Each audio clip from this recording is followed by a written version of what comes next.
Now that we've got the base of our gargoyle sculpture established, we're going to go ahead and add the rest of the remaining features and commence adding details. The first thing I'm going to add are the arms.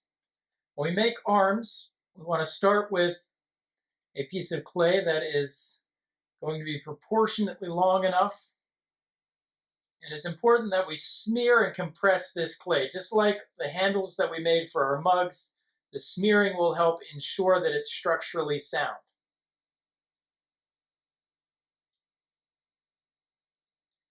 And it's going to keep it from cracking if I smear this as I bend it. So I'm starting to develop that arm. I need to think about what position I want that arm, where I'm going to place it.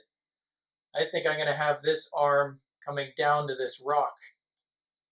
Thinking about the musculature a little bit, the bone structure in the process, defining the elbow joint a little bit, and smearing in particular where it makes that change in direction. So I'm going to have that arm coming all the way down here like that.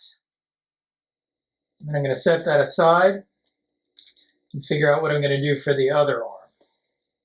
You want to make sure that your arms are proportionately the same size. I'm going to put those arms aside to let them dry a little bit before I attach them. To make the wings, I'm going to start with a flat slab of clay. And I'm going to create a slight concave quality to it, slight to more concave, depending on the shape of your wings. We're going to need to let these dry a little bit before we can attach them, otherwise they'll be too flimsy to attach. Because we want to get this to be relatively thin. It should be thinner than our pinch pots that we were making. Because if it's too heavy, it's not going to be able to support itself. And a key, as always, is smear, smear, smear. That's going to give you the structure you need and to ensure that it's nice and even. Now with this wing, one thing I want to do is leave a connecting piece. So I'm going to leave a big piece like this right here, which will serve to actually attach this to my sculpture. And it's critical that we have this extra piece. This is going to insert inside of the gargoyle to really make sure the wings stay attached. I can add some of the detail here, refining the edge. I can go around here and define.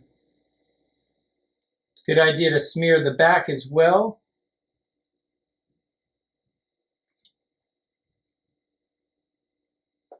And if you want to add some additional supports coming out of that wing,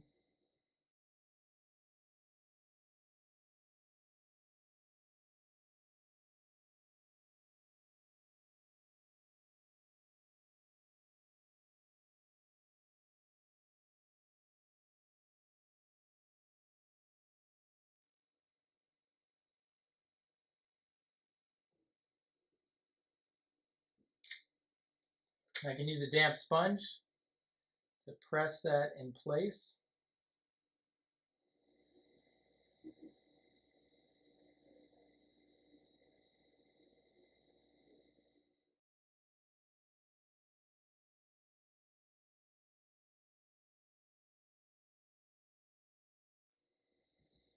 That feels like a pretty good wing to add on there when the time comes.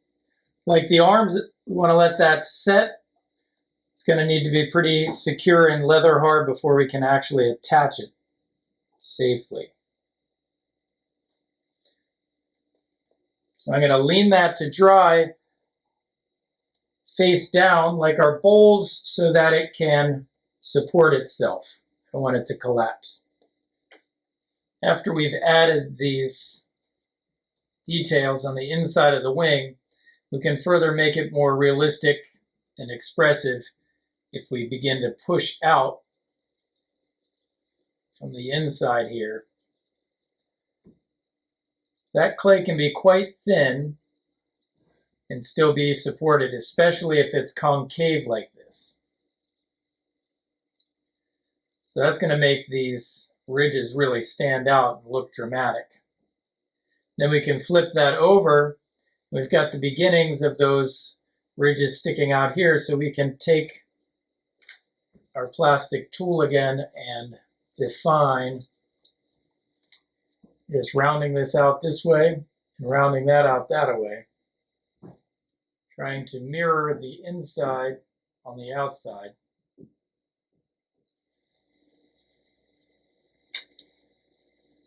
Then we can continue to push that out from the inside, similar to what we did with our pumpkins.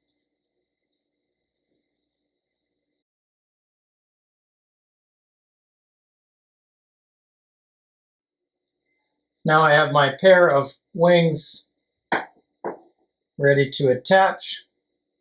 I'm going to have to let them set up until they can really support themselves. Otherwise, they'll just fall right off. So I'm going to leave those aside, face down like this, cover them with a bag and let them dry a little bit. We don't want them to over dry, but like our arms, I can put those together over top to let them dry.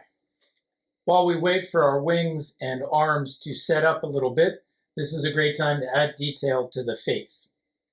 First thing I'm going to do is start with the eyes. And I'm going to continue to develop those eye sockets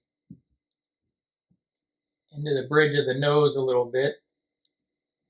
Trying to think about what you want your gargoyle face to look like. I'm going to try to define that as much as I can without adding clay, just to get it going in the right direction. Now to add the eyeballs, we're going to start with a sphere of clay. We're going to take a little ball of clay, try to make it the right proportion. We're going to add a little water inside of this eye socket. Score it a little bit.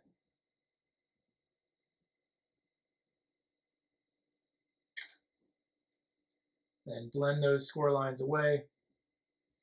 We're going to take these little balls of clay, place them into that eye socket. And I like to use a damp sponge to press them into place. The damp sponge helps keep the roundedness so that they look spherical. You don't want to flatten them out if possible. Now what I'm going to do is I'm going to take a pencil to create the iris. And I want to consider which direction my gargoyle is looking. And what's nice about a pencil is you can determine how big you want that opening to be just by how far you push that in. Now what we can do is take a small coil of clay. And using this coil, we can create eyelids. And depending on how we place these eyelids, we can make our gargoyle look more or less sinister.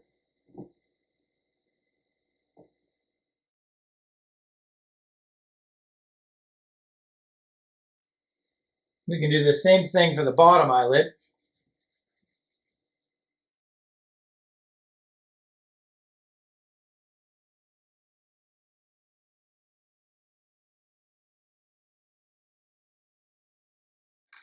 Then taking a plastic tool, we can blend this down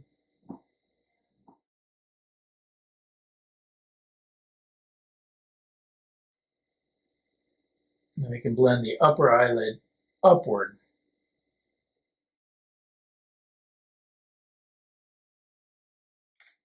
Then using our paintbrush,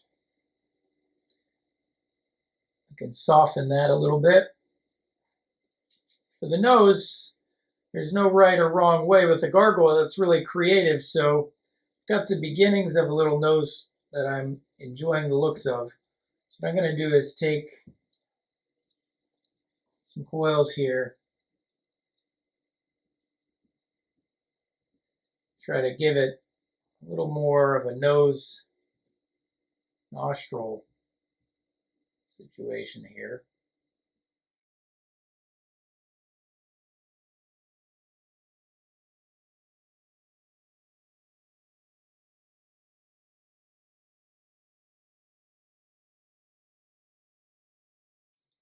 Now I'm going to begin the mouth. To make the mouth, I'm actually going to go ahead and cut this open.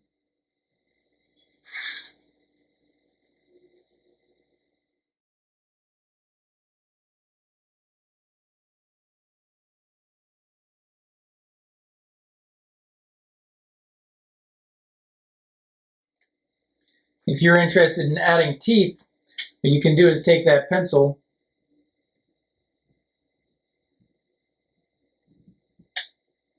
and poke holes where you would like your teeth to go. Then I'm going to take little coils again, try to make them into points. And I can dip the one end in water and place that into that point, into that hole. And you can squish it in place. You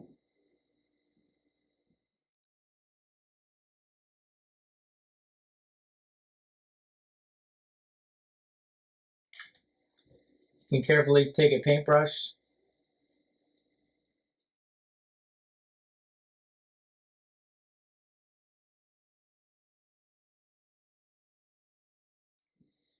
I can add some additional details to this face using coils of clay. Just add a little moisture, do a little score where you want to attach.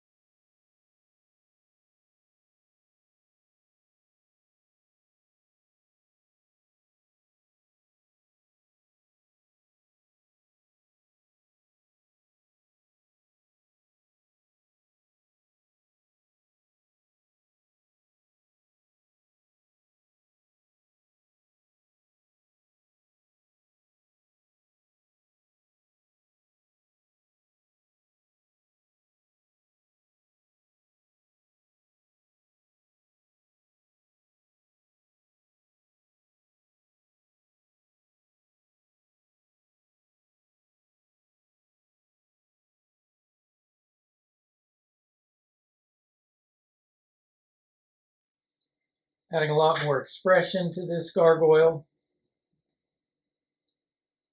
Now that I've got some detail in the face, I'm going to work my way around the figure, trying to enhance the musculature and detail of the rest of the body before I add the arms or the wings. To do that, I'm going to take one of my various plastic tools, and by scraping away clay and adding clay, I can define various features. We'll start with the feet. Try to make these from 1 foot, one flipper, into more of a gargoyle shape.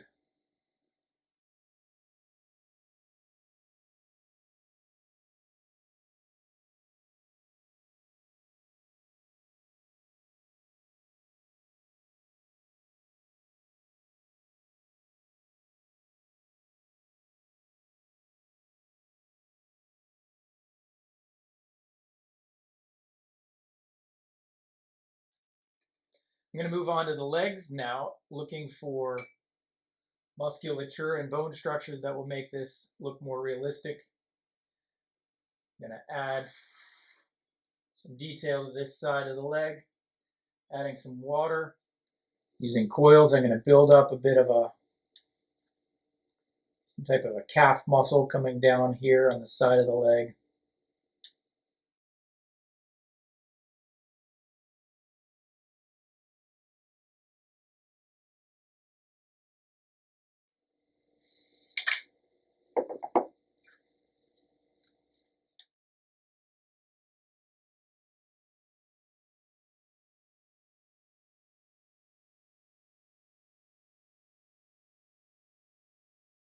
Now that I've made the legs look more detailed, adding bone and musculature, I'm going to move on to the torso to try to make it a little more defined and shapely.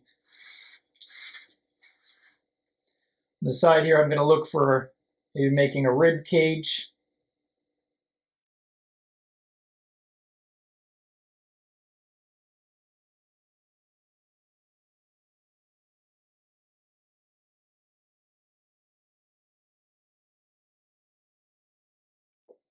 Using a brush, I can soften those ribs. What's fun about a gargoyle is you don't necessarily need to know anatomy. You're making a mythical creature, so you can get creative, looking to define his spine.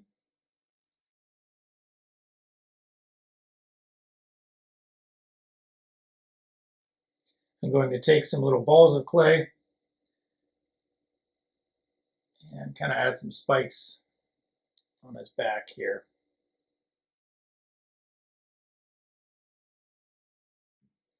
Then I'm going to use my wet sponge, pat these into place.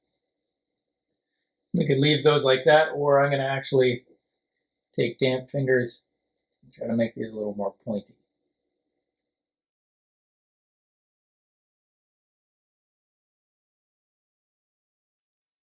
If you would like to add a tail for your gargoyle, you're going to start by rolling out a coil. I like to add a little moisture to my hand to keep this coil from drying out. I'm going to coil like so.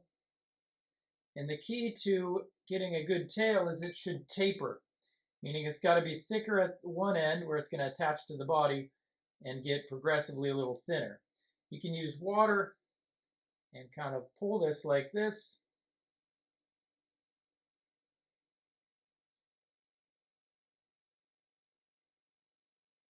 And then you want to shape it like we did with our handles. Going to figure out how we're going to shape this tail. Then I would encourage you to let it sit for a little bit like we're doing with the wings and the arms to let it set up. We want to get this leather hard so that when we pick it up, it's not bendy. Once it holds its shape, it's going to be a lot easier for us to attach that. If we pick it up right now when it's bendy, it will probably crack.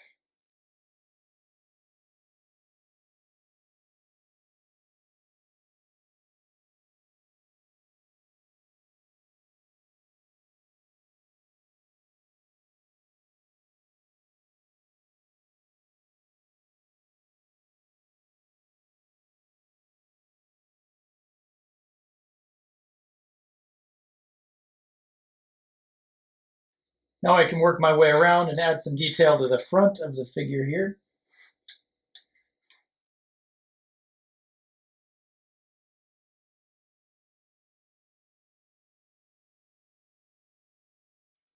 Now I think we're ready to add some texture to the rocky base.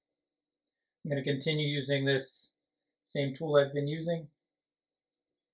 Just try to give this a little bit of texture.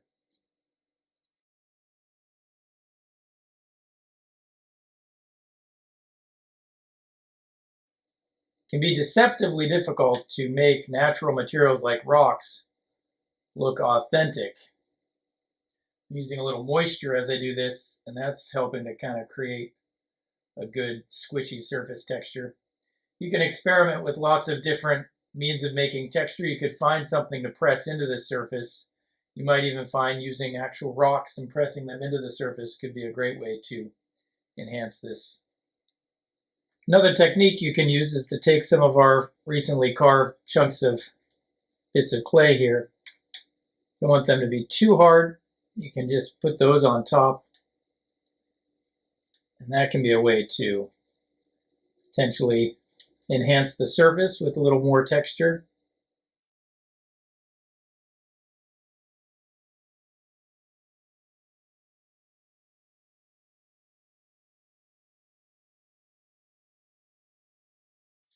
So now we're just about ready to attach the wings, the arms, and any other details. But before we do that, I would encourage you to take this time to add texture. Texture can greatly enhance your artwork and really make your gargoyle even more expressive and unique. So a few potential things that you could use, and I'm sure you can look around your own house and find lots of other ones. A rolled up ball of aluminum foil can be a great way to add a rough texture if you're going for a rough texture. Another option for a more subtle texture is just to take your sponge and pat this surface. You could also take some saran wrap and add that on top like this to create a nice surface texture. Another option, you can find some mesh like this. This is from a lime bag. And put this onto the surface and press that in. And if you're going for like a scaly texture, that can create a nice scaled texture. And I would encourage you to add multiple textures to really enhance your artwork. Consider the stone texture being different than the body texture. Perhaps different parts of the body want to have different types of texture, but this is really going to make it look even better.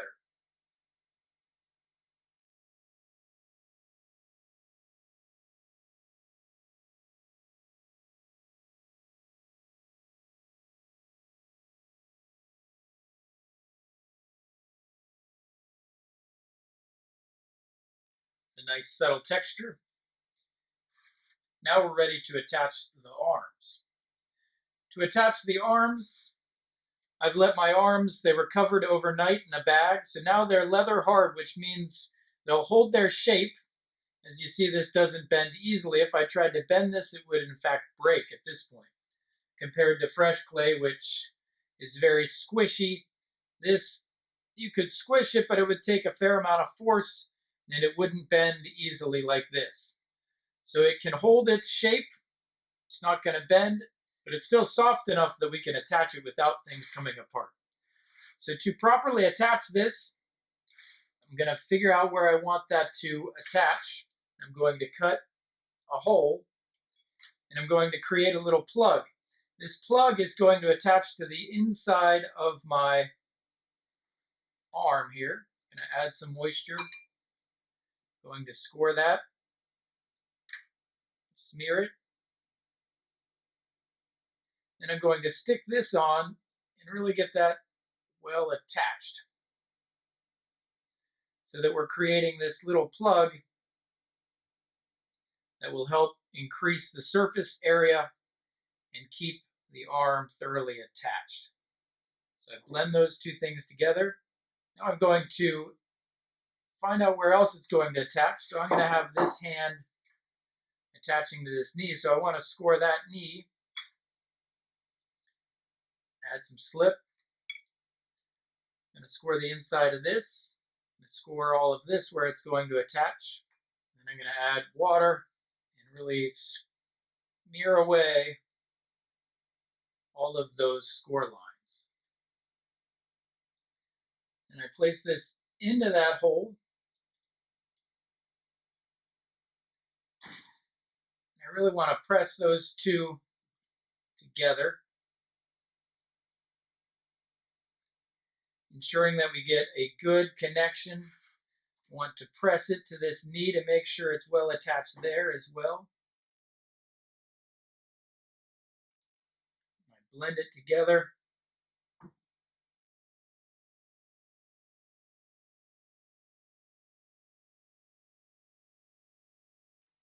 That's nicely attached. We're going to do the same thing with the other arm. This arm is going to be reaching down to the ground like that.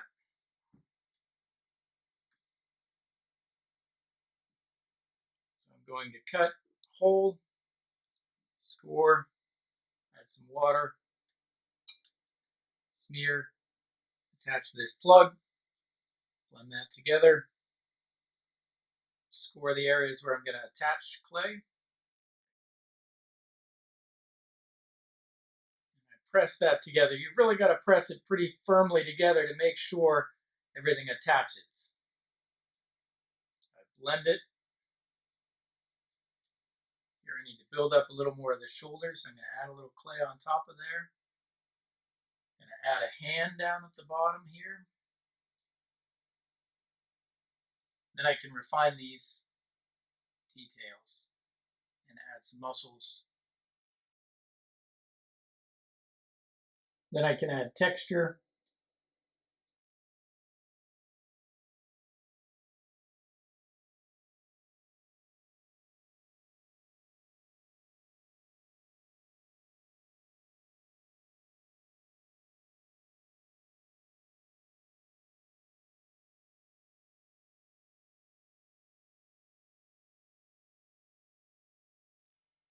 So now we're ready to add the wings, the horns, and any other appendages that you would like to add onto this piece.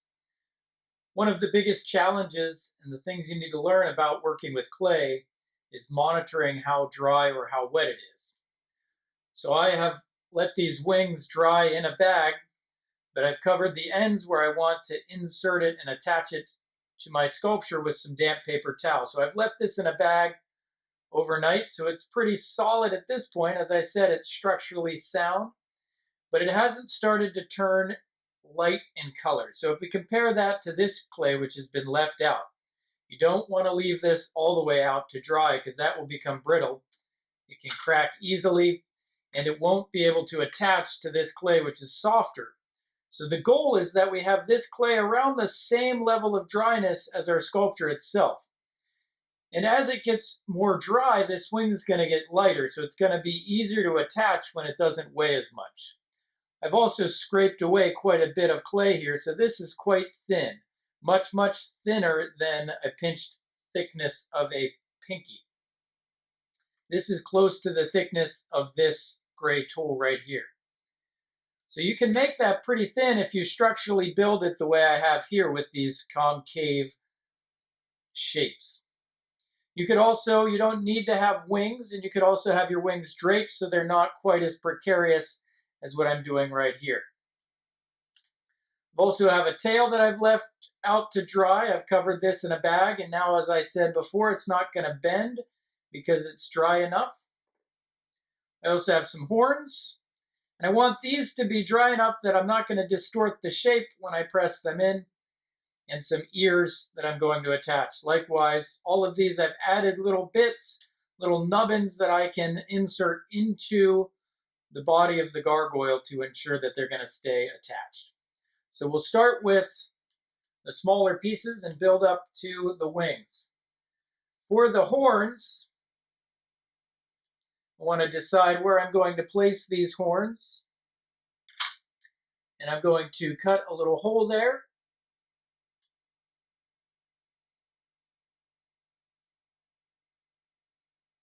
You want this hole to be slightly, ever so slightly smaller than the diameter of your horn, like that. And we're going to go ahead and score there. If you have a needle tool, you can score inside of there. Score, score, score. I'm also going to score the end of this horn.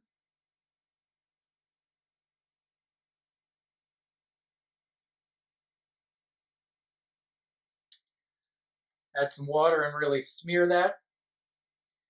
Since I've let this piece dry somewhat, it's really important that we make sure that we do a good job scoring and slipping to ensure that these pieces are going to actually blend together.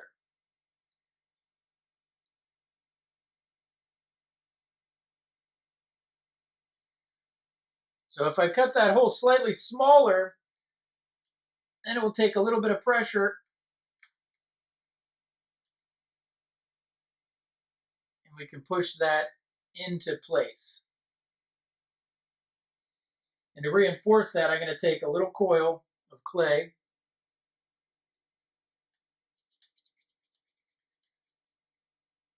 I'm going to just add a coil around the outside here.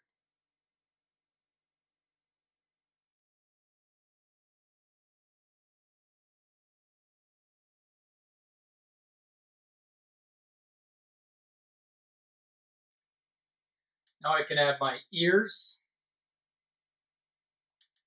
I've added this additional little nubbin, which is what I'm going to score. And I'm going to cut a hole that corresponds to that little shape.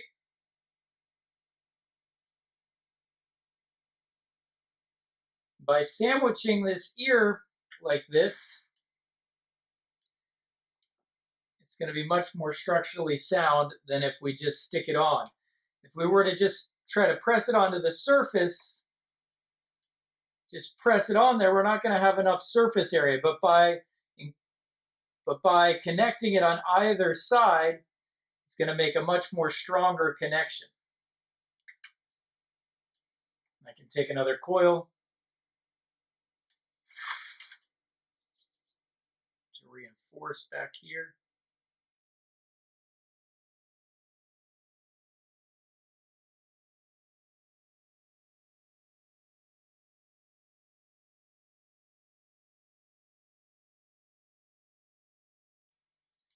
Now we're ready for the tail.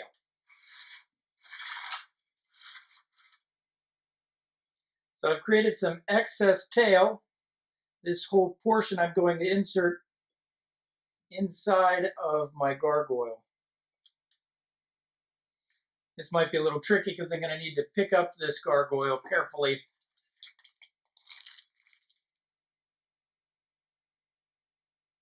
When you cut this hole, make sure that you're actually going all the way into the open air chamber there. If you don't get far enough in, there's a chance you could trap air inside of there. Score the end of this tail. You're also going to want to score the surface area where it's going to attach. It's best to have this tail reattached somewhere else rather than having it stick out. That becomes very precarious and dangerous if your tail is just floating out there. Now I can insert the tail. And I can press the sides together. I'm going to go ahead and add a little clay to reinforce that. Thicken it up on either side.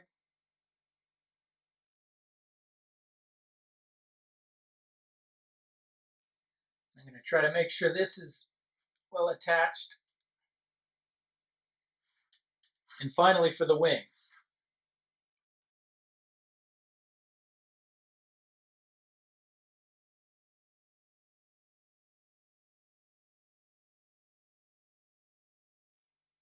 Cutting these holes slightly smaller so that we can get good adhesion.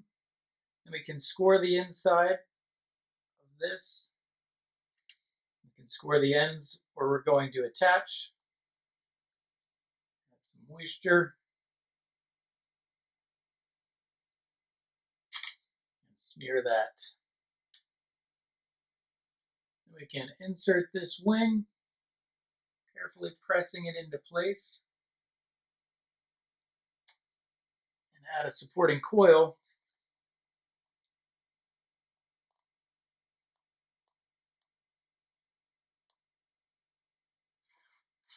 Around to the other side.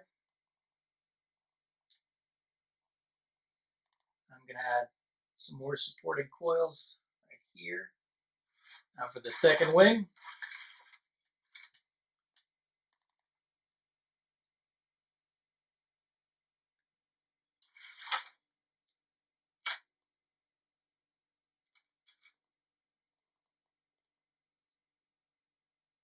Press that into place.